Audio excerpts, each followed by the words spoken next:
Thank you for choosing to have 2 minutes and learn mental health. To the returning subscribers, thank you. To those of you who have not yet subscribed, please be part of this conversation by subscribing and hitting notification bell. The third type of mental health is personality disorder. This is a mental health condition where people have a long-lasting pattern of seeing themselves and reacting to others in a way that causes problems. It's so hard to know if one is suffering from these disorders because how you think and behave seems natural to you. Personality disorders are divided into 3 clusters. Cluster 1, personality disorder.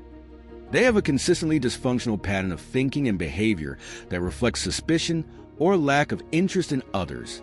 They include paranoid personality disorder. The main features of this condition is lack of trust and suspicion of others, have a habit of holding grudges, suspects that a spouse or sexual partner is unfaithful, and often believe others are trying to demean, harm, or threaten them. Schizoid personality disorder. This condition is marked by being cold and consistently not interested in others. They hardly make relationships and always choose to be alone. People with schizoid personality disorder have a limited range of emotions when interacting with others. Schizotypal personality disorder. People with this condition display a consistent pattern of intense discomfort with and limited need for close relationships.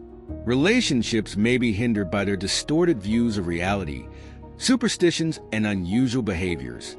In our next episode, we will go deeper into second and third cluster of personality disorders. Join us in creating mental health awareness by subscribing to this channel, commenting, liking, and sharing this video to reach more people. This is the Resilience Couch.